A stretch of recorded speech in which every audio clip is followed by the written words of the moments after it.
18 വർഷങ്ങൾക്ക് മുൻപ് ഇന്ത്യയെ തന്നെ പിടിച്ചുലച്ച കർഷക പ്രക്ഷോഭമായിരുന്നു ബംഗാളിലെ സിംഗൂരിലേത്. ടാറ്റയുടെ നാനോ കാർ ഫാക്ടറിക്കെതിരെ നടന്ന ആ പോരാട്ടം ബംഗാളിലെ 34 വർഷത്തെ ഇടതുഭരണത്തിന്റെ അടിത്തറയിളക്കി. സമരം വിജയിച്ചു, ടാറ്റ മടങ്ങി, കർഷകർക്ക് ഭൂമി തിരികെ കിട്ടി. എന്നാൽ ഇന്ന് വർഷങ്ങൾക്കിപ്പുറം സിംഗൂർ എവിടെ നിൽക്കുന്നു? കൃഷിയുമില്ല, വ്യവസായവുമില്ലാതെ ശ്മശാനമുഖമായ സിംഗൂരിലെ കാഴ്ചകളിലേക്ക്.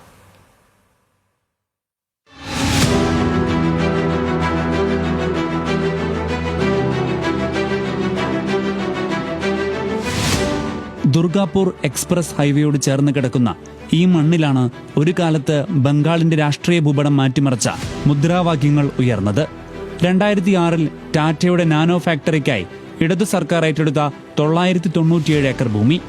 മമതാ ബാനർജിയുടെ നേതൃത്വത്തിൽ നടന്ന ഐതിഹാസിക സമരത്തിനൊടുവിൽ ടാറ്റ ഗുജറാത്തിലേക്ക് വണ്ടി കയറി. 2016 സുപ്രീം കോടതി ഭൂമി ഏറ്റെടുക്കൽ റദ്ദാക്കിയതോടെ 9117 കർഷകർക്ക് തങ്ങളുടെ മണ്ണ് തിരികെ ലഭിച്ചു. പക്ഷേ ആ സമര വിജയത്തിനെന്ന കണ്ണീരിന്റെ ഉപ്പാണ്.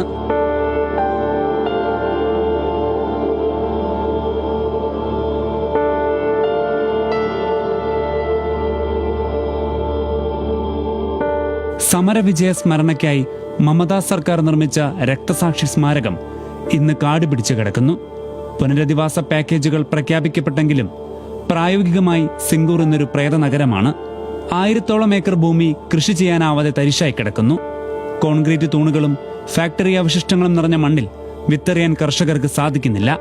5 ഏക്കറോളം കൃഷിഭൂമി തിരികെ ലഭിച്ച കമലുദ്ദീൻ എന്ന കർഷകൻ സിംഗൂരിലെ ഇന്നത്തെ നിശബ്ദമായ വിലാപമാണ്. टाटा तो नहीं है, टाटा चला गया, इंडस्ट्रियल नहीं है, और जो जमीन वापस कर दिया वो चाष जोग्य नहीं है. मतलब उसमें राबिज है, कहाँ पे लोहा है, बालू है, उसमें चाष नहीं हो रहा है, ठीक से चाष नहीं हो पा रहा है.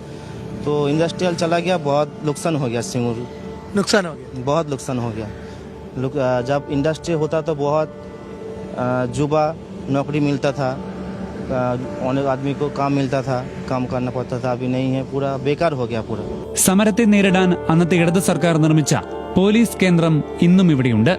ടാറ്റ നാനോ ഫാക്ടറിക്കായി ഒരുക്കിയ പവർ ട്രാൻസ്ഫോമറുകളും റോഡുകളും ഹൈവേകളുമെല്ലാം ശവപ്പറമ്പിലെ അടയാളങ്ങൾ പോലെ അവശേഷിക്കുന്നു.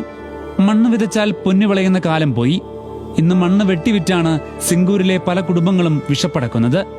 തൊഴിൽ തേടി ഇവിടുത്തെ യുവാക്കൾ കൊൽക്കത്തയിലേക്കും മറ്റു നഗരങ്ങളിലേക്കും പലായനം ചെയ്തു കഴിഞ്ഞു. മമതാ ബാനർജിയുടെ രാഷ്ട്രീയ ശക്തികേന്ദ്രമായി സിംഗൂർ ഇന്നും തുടരുന്നു.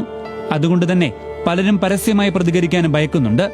സമരം ജയിച്ചു, പക്ഷേ ജനങ്ങൾ തോറ്റുപോയി. വ്യവസായവുമില്ല, കൃഷിയുമില്ല എന്ന അവസ്ഥയിൽ ഒരു നഗരത്തിന്റെ സ്വപ്നങ്ങൾ ഇവിടെ നോക്കുകുത്തിയാവുകയാണ്. 18 വർഷം മുമ്പ് ലോകവും രാജ്യവും മുഴുവൻ ശ്രദ്ധിച്ച കർഷക പ്രക്ഷോഭം നടന്ന സ്ഥലമാണിത്. ടാറ്റ നാനോ ഫാക്ടറിക്കെതിരെ ഇവിടെ നടന്ന കർഷക പ്രക്ഷോഭമാണ് 34 വർഷത്തെ CPM ഭരണത്തിന്റെ അടിത്തറ ഇളക്കിയത്. ഈ പ്രക്ഷോഭത്തെ തുടർന്നാണ് 2011 മമതാ ബാനർജി അധികാരത്തിലെത്തുകയും ചെയ്തത്. ഇപ്പോൾ ഇവിടെ ഒരു രക്തസാക്ഷി മണ്ഡപം മാത്രമാണുള്ളത്. കൃഷിയുമോ വ്യവസായമോ ഇവിടെയില്ല. ക്യാമറമാൻ അമൽ വടകരക്കൊപ്പം KS ശരത്ലാൽ, സിംഗൂർ.